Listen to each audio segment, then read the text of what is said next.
Good morning. I would like to call this meeting to order. Thank you for joining us during our weekly hybrid MLS breakfast meeting. My name is CK and I'm your April program chair. A quick reminder, please silence your phone during the period of the meeting. Thank you very much.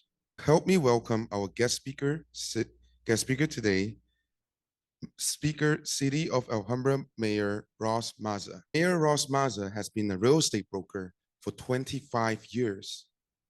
During this time, his business has led him to various roles in the field of housing, from investment real estate to residential design and build. With an office in the city of Alhambra, Ross has been working independently since 2001. His experience in residential construction and renovation has also led him to be involved in numerous projects throughout Southern California, including numerous ground-up builds. Ross has a special interest in craftsmen's homes from the early 1900s. Ross was born in Guatemala City and moved to Alhambra in 1979 at the age of 6. He has 2 daughters, both 24 and 21, and both currently attending college. Ross was first elected to the Alhambra City Council in 2018. He was previously a member of the Alhambra Planning Commission from 2012 to 2018. Morning, everyone. Nice to be here with you all this morning. I want to thank you for the invitation. It's amazing that it's been almost a year since I've last been here. I think it was June of last year. And a lot's happening since in the city of Alhambra, always a lot of activity. But want to give you an overview of what's been happening and what we have going on in the city of Alhambra. So if we can start the slide, please. Thank you. So to start off with, I want to give you an idea of what the city council is working on. And this is something that we work on year over year. We have something called a strategic planning goal setup. And basically this consists of a number of main goals and a number of actions behind those goals in order to get those goals implemented. So just to kind of give you a brief overview, this is the most recent. This is a strategic plan that we adopted about a month and a half ago. And this happens in a strategic planning session with the entire council.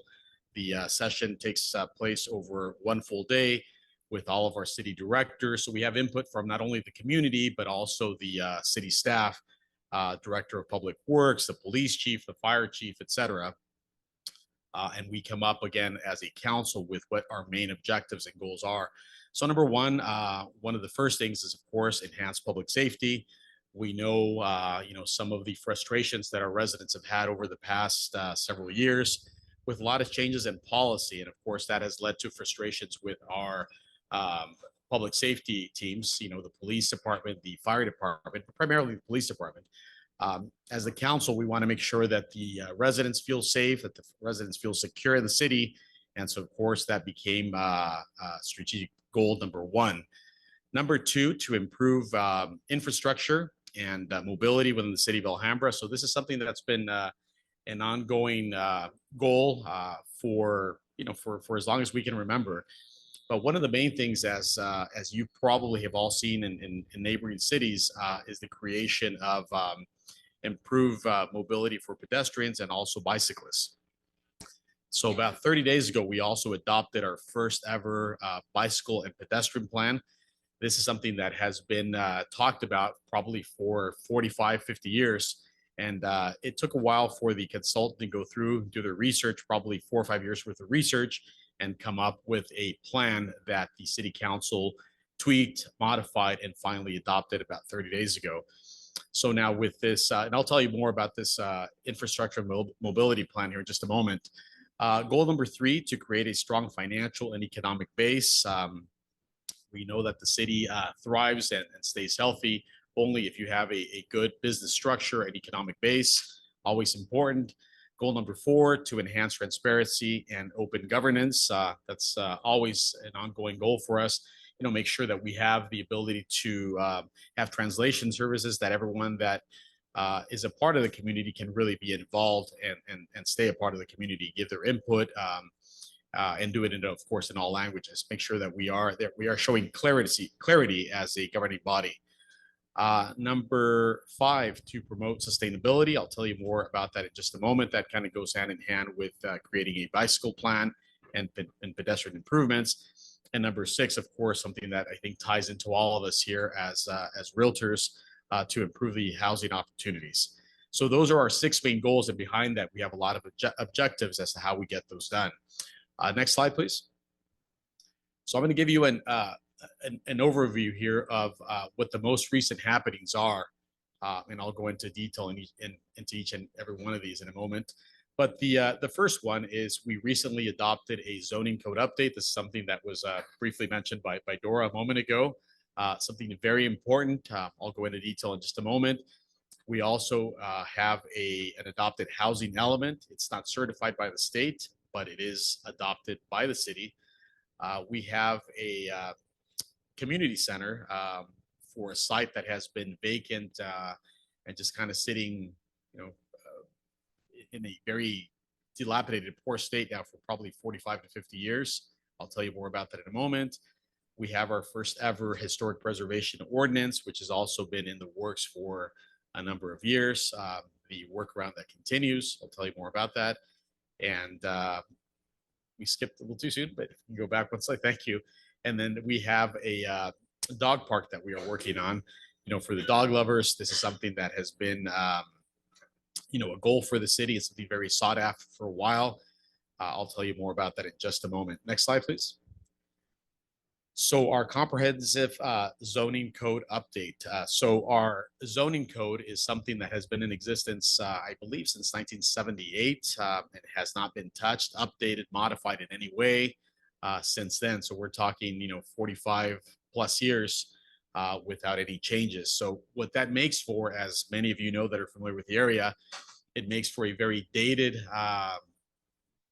pockets in the city, primarily along Valley Boulevard. I think I mentioned that to you all when I was here about a year ago, that it was in the works. Well, the zoning code update is now finally adopted. This took probably 3 years between the Planning Commission and City Council, along with city staff, to put together, modify, change, etc. But after a number of meetings, community involvement, business leaders in the city, we finally came up with a final code and plan. And this can still be changed. And we're hoping that we're not going to let 40 plus years go by before we change it again. We have to stay consistent with the times. But what this does for the city is it allows for zoning that makes more sense for the entire city. So as an example, Valley Boulevard, which, as I mentioned, is very dated, will now have the opportunity to combine parcels for greater development. So many of these parcels, the way the zoning code was read, were very restrictive because it did not allow the combination of parcels. So a lot of these existing lots are probably narrow. They're not too deep. Now with combining parcels, it allows for larger business opportunities to come in and hopefully flourish within the city. So, the thought is that with this zoning code update, we're going to have a lot more businesses coming into the city and trying to take advantage of these opportunities, and of course create now amenities for our residents. So a lot of opportunities coming, and we hope that eventually what our Main Street currently looks like, which is obviously an ongoing work, will now look like Valley Boulevard. So now we'll have a more balanced south side of the city with a more balanced north side of the city. Next slide, please. Also very important, the housing element. If any of you are familiar with housing elements for our cities in California, a number of cities, especially in Southern California, did not have adopted or certified housing elements. So what is a housing element? The housing element is basically the plan of the city as to how housing is going to happen within the city, where it's going to happen, what type of housing. And with that, we have a lot of state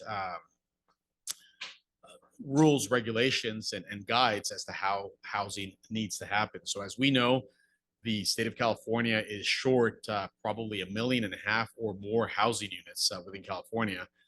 And so what happens is that when you have an outdated housing element, it does not meet the standards that the state is looking for. So in order to kind of combine our efforts with what the state is looking for in regards to housing and the housing bills, we need to now adopt a housing element. So again, after probably a year and a half of work, we have an adopted housing element, which is yet to be certified by the state, but it is soon to happen. So with that, keep in mind bills like SB 9, SB 10, lot split bills, creation of ADUs, which has been around for a while, but it expands the ability to create ADUs and how that's happened. It just helps to streamline basically the process for housing within the city. Next slide, please. Regards to the to a community center. So I mentioned that I mentioned this last year. So in 2022, we were very fortunate as a city to receive funding from the state of California. Our then State Senator Susan Rubio, who's always been great to the city of Alhambra, she offered to basically represent the city in trying to obtain funding for a community center. So she, after a lot of work, by city staff, city council, and the senator's office, she was able to obtain $25 million of funding for a community center. So this was the biggest funding source to any city by the senator's office. I think the highest had been maybe $7 or $8 million. And I believe that was for the city of Baldwin Park for a community park. So why this is so important, we've had a building called the Shorb Clinic, which some of you may be familiar with, near Valley and 6th Street. And this has been sitting vacant, dilapidating, probably since the late 80s, I want to say. This was a county-owned building where a lot of people got shots as they were growing up. People got certificates, medical tests, etc. So that was shut down in the late 80s, and the building has been sitting vacant since. So, we've got asbestos in the building. We've got lead, just the copper has been stolen from the building, etc. Even though it's boarded up, people still get in. So our goal has always been to build a community center there. We don't have one in the city of Alhambra. We have a senior center, but we don't have a community center. So, why this is important, we have, of course, our youth that is very important to the city. We have our senior population that needs a place to congregate and to be able to come and obtain services. This tends to happen at our current Jocelyn Center in the north part of the city, but we don't have anything like this in the south side of the city. So with this $25 million in funding, the goal is to build a state-of-the-art community center, which will have meeting rooms, we'll have classrooms, we'll have open space, etc. The goal at this point and the need is to spend this money by the middle of 2026. So we're hoping that the center will be built by summer of 2026. To give you more background, the existing building is considered a historic building.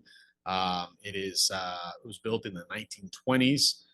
Our historic preservation group in the city of Alhambra fought hard to keep the building.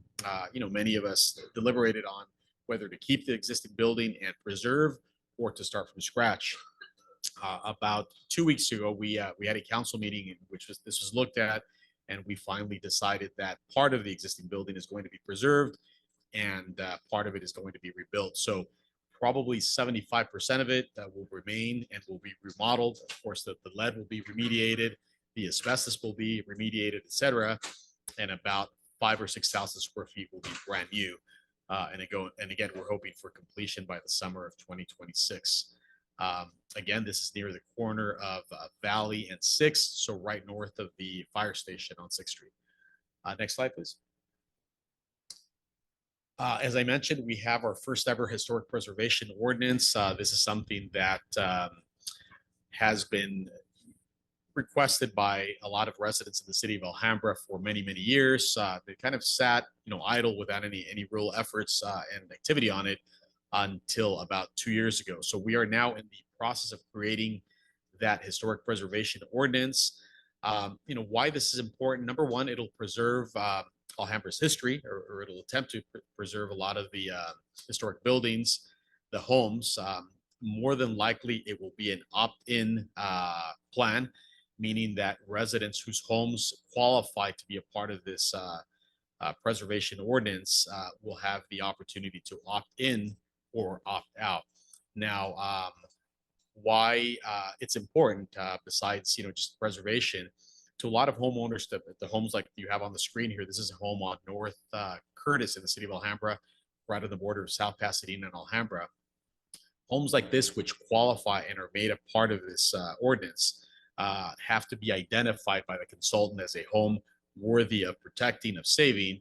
So far, we've identified, I believe, about 700 homes in the city of Alhambra, which more to be added. These are just residences and a number of buildings as well, commercial buildings.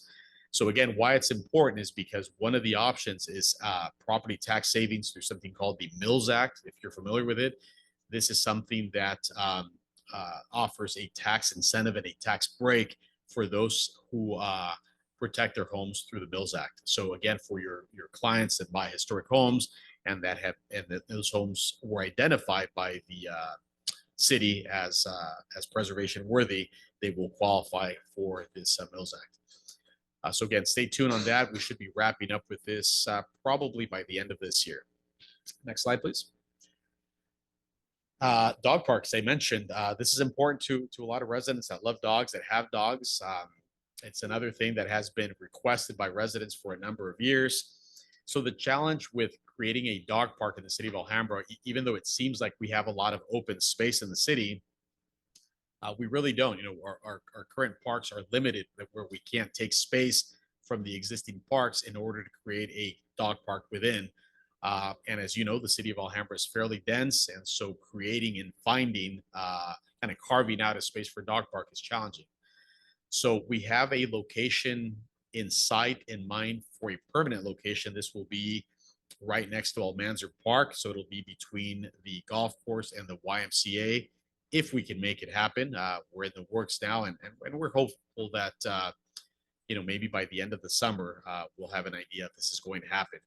But with that, we had a dog park trial run in November of this past year. I'm sorry, in September of this past year, that went on through November 5th. Nothing but good feedback. All of our residents, came out and used it. Anyone who had a dog was out there. We had nothing but good feedback. Again, unfortunately, it was only a 60-day run, but was very successful. So we hope that it is a permanent dog park now, maybe within the next 12 months. The location, again, between the YMCA and Almanzar Park, at Almanzar Park, and of course, dates and specifics to be determined yet. Next slide, please. So this is something that you're all probably familiar with. This is regarding the regional housing needs assessment. So each city within California is tasked with the obligation or responsibility of creating housing units. Because of the shortage, the state got involved with the housing division and other entities in creating a goal for cities to build. So believe it or not, in this case, the city of Alhambra has been assigned a goal of 6,900 units that we have to build by the year 2029. The period started in 2021. To give you a better idea of where we're at with 6,900 units, let's say from the year 2000 to the year 2020, Alhambra built a total of 2,000 units in 20 years. Now we're being asked to build nearly 7,000 units in a matter of 8 years. So, whether this will happen or not, we've yet to see. I think the goals, the intent is there for the city to do it. We are trying to create policy to streamline the process for people to build. What we don't want to see is anyone get stuck in planning for 8, 10 months, a year and a half while their plans are approved. Specifically for ADUs, which have become extremely popular. We went from probably 40 applications in the first year to now nearly 500 applications submitted in the city of Alhambra for ADUs. So, we're constantly seeing the ADUs come up and be built. But again, I think the process can always be better. So the goal at this point is to streamline the processes for not only building permits, but specifically for ADUs, which will help us add towards this goal of 6,900 units. So one of the things with regards to ADUs is the creation of standardized plans. Some of you who sold homes to clients that built ADUs may be familiar in that the city of Los Angeles, an example, excuse me, has created standardized plans. So what that means is that they will have, let's say, 5 sets of plans, and they'll tell you if you use these plans, you don't have to pay. We'll give you the plans, and basically you'll get an automatic approval for these plans over the counter. So you skip the design portion of it and the back and forth with the architect, the cost, but you also skip the timing with the building division. So that's something that's big for us, and we're hoping that that will become a reality within the next 90 days. Of course, the plans have to fit the lot, and that's the goal, is to have maybe a set of 5 standard plans that will fit most any type of lot. So what that means is that you cannot change or modify the plans. You have to use them as they come. I think they're fairly easy to use them. So we can get into this more if you have any questions about this during the Q&A at the end. Next unit or next slide, please. Another big achievement for the city of Alhambra, the bicycle and pedestrian plan. This is something that also has been sitting idle without any activity probably for the past 25 years. And there's a lot of cyclists in the city of Alhambra that are looking to see bike lanes, that are looking to see the ability to be able to ride a bike safely within our city limits. At this point, the city of South Pasadena has started putting in bike lanes. The city of Pasadena has also made a lot of improvements with this.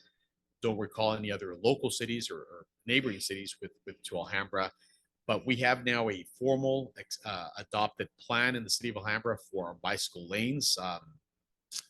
In order to get the bike plan executed and to have all of our pedestrian improvements, because these go hand in hand, it'll take probably $50 million, maybe $60 million to be able to execute this plan. So we are now looking for grants in the city of Alhambra. We're getting some allocations from Metro to be able to do this as well. But the goal is that maybe within the next 24 months, we'll be able to get this off the ground and put in place for our residents. So if you want to see a little bit more about what the bike lanes look like in the city of Alhambra and kind of what the routes are, feel free to go on our website. There's a whole plan there that delineates all of the bicycle routes. Also, with regards to pedestrian updates, we're looking to have just more visibility for pedestrians. Unfortunately, in the city of Alhambra, we've had just a few too many deaths for pedestrians. Valley Boulevard, Main Street, just people that get distracted, don't see a pedestrian, and these have had some fatal consequences over the past few years. So, we're trying to avoid that and hopefully eliminate it altogether by creating some safe features for pedestrians. Next slide, please. Economic development. This is an ongoing effort for our city. As you can see here, we show that we've implemented a mobile city hall. A lot of businesses have challenges with coming to the city hall, asking questions and getting help. And so in order to avoid that and try to stay in front of businesses, now we have a mobile city hall. So it's basically, it happens a couple times a month where city staff will now mobilize and go to businesses that might require assistance and even just guidance. Also, we are working or continuing to work with our Chamber of Commerce just for outreach to our businesses, an ongoing effort to provide resources for them, not only monetarily. I mean, we're obviously small, but also just guidance and working together with city staff to create streamlined processes for our businesses. One of the challenges that we've had in the past is businesses wanting to come into the city of Alhambra and maybe being faced with a 6 to 8 month process for plans. We're trying to make sure that that is eliminated so that the process is now streamlined and maybe put into a 30-day process. Next slide, please. So just a few things that are on the horizon at this point in time. I'll keep this brief. We have some improvements coming to Burke Heritage Park. This is a park that is on the corner of, I believe, Electric and Alhambra Road. It's a small pocket park right next to our historic society office. And so what's happening here is we're going to get a small playground We're going to get some water recapture devices that are going to be put in for water capture. We also have the Alhambra Community Center, which I just talked about. And again, our goal is that is going to be built by the summer of 2026.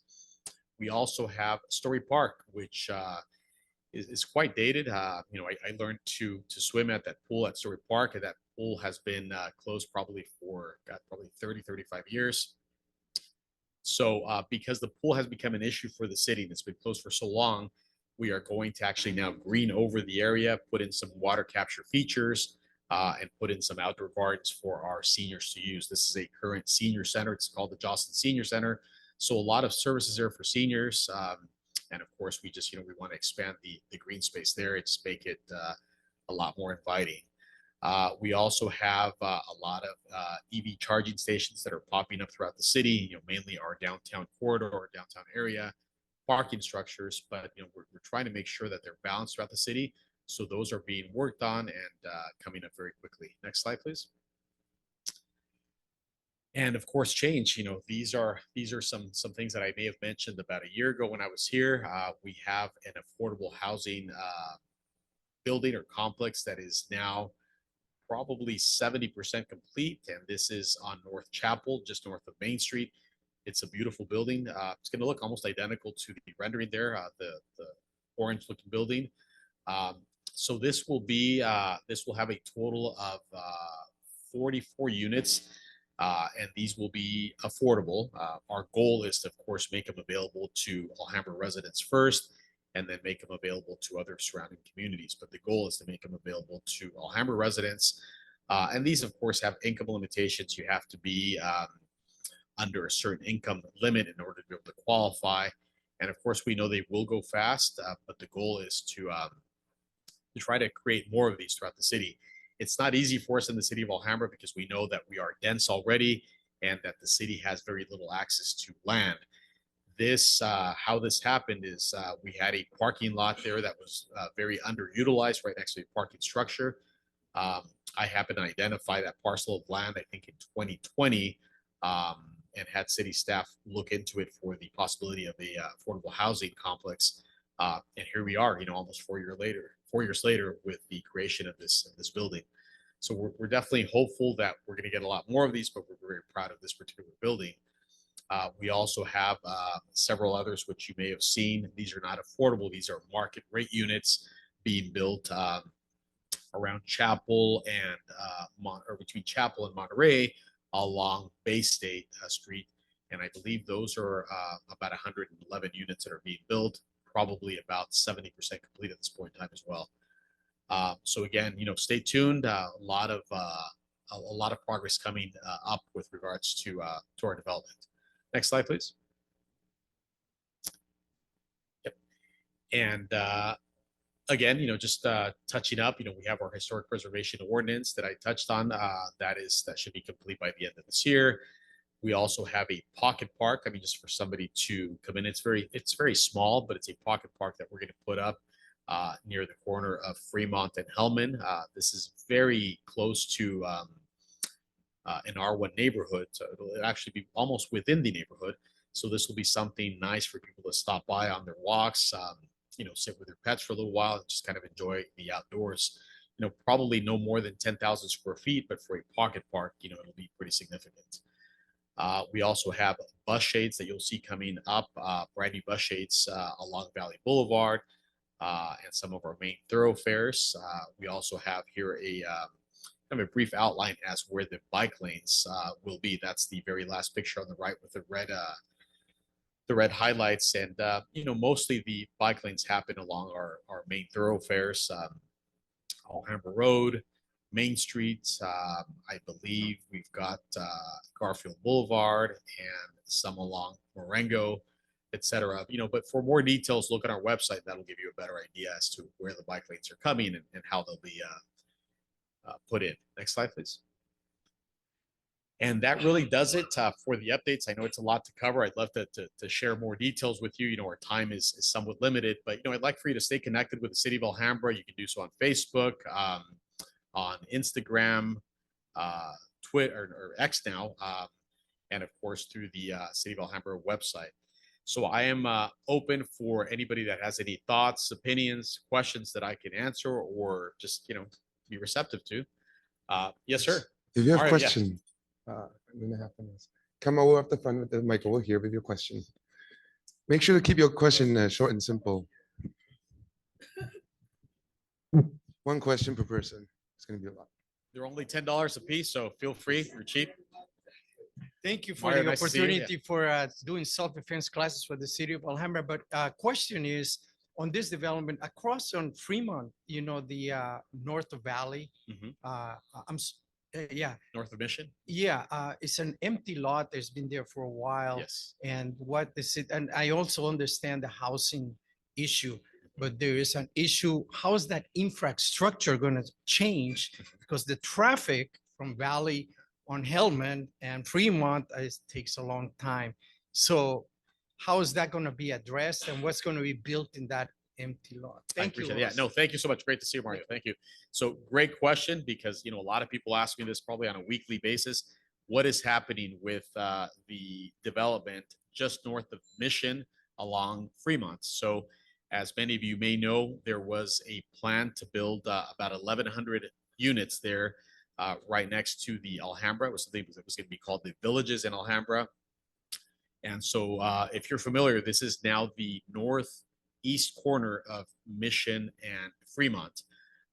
There are about 11 acres there that are, in a sense, underutilized. And so the owner decided to propose 1,100 homes. This goes back probably 6 or 7 years since the original submission. And of course, we've had a lot of pushback from the community, rightfully so. And I say rightfully so because, of course, when you're a community member, you're concerned with the traffic that's going to be created and a lot of the impacts. But with that, of course, comes the benefits to the community. And of course, that is just added housing that is being requested by the state. So to give you a little bit more background on this, it went from 1,100 units to a proposed 740 units by the owner. And finally, just after a lot of pushback from the community, city council declined the project in, I want to say, November of 2022. So there was a lawsuit involved by the developer, the owner, and the city. We finally mitigated and tried to get through that lawsuit, and now have a tolling agreement with the developer saying, let's work through the zoning code updates. Let's work through some of the state ordinances to come up with a successful plan that hopefully the city of Alhambra residents will be okay with and hopefully welcome. So that is it for that side. On the other side, of course, we also had a development with Lowe's. So there was a Lowe's project that was approved, I want to say in 2016. I was actually on the planning commission for the city of Alhambra at that time. So that was approved, and we were going to have a Lowe's. So this is now on the just north of the existing Kohl's. So the northwest corner of Fremont and Mission. There was going to be some mixed-use buildings there as well. Unfortunately, there was another lawsuit by another community group that blocked the building, and Lowe's decided to pull out, and the developer decided to cancel the project as well.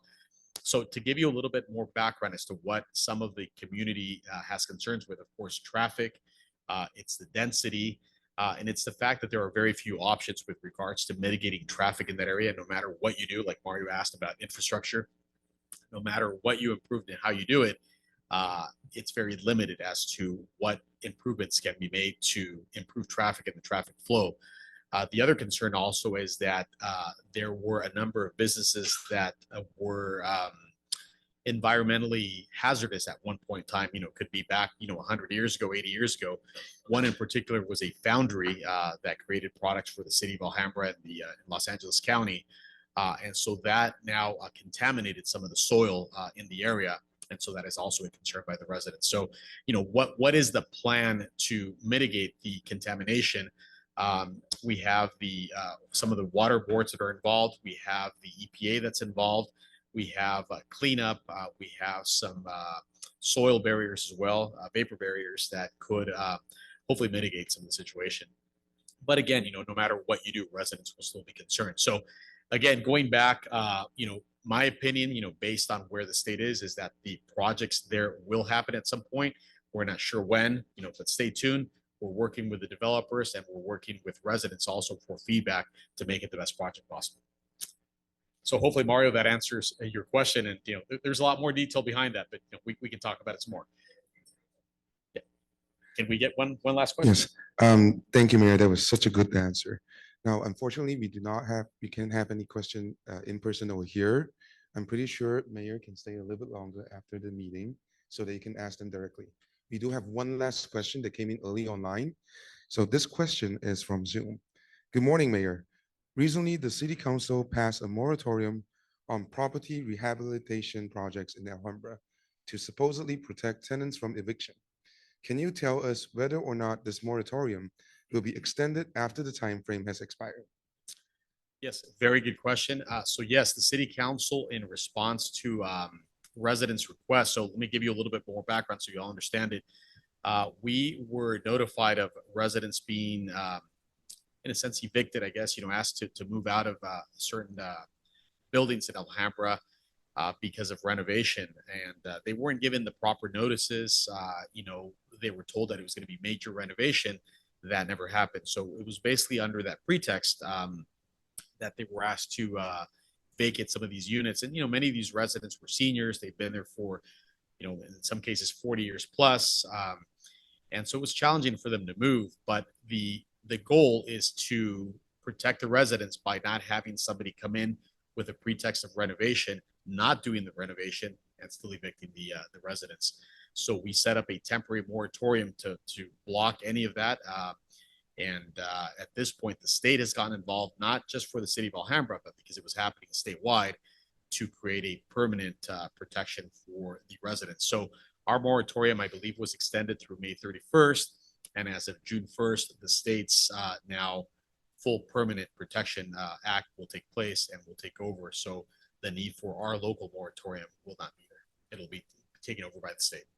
Thank you very much, Mayor. Thank you. Now, on behalf of the West San Gabriel Valley Realtors, I would like to thank our guest speaker for a very, very informative presentation today.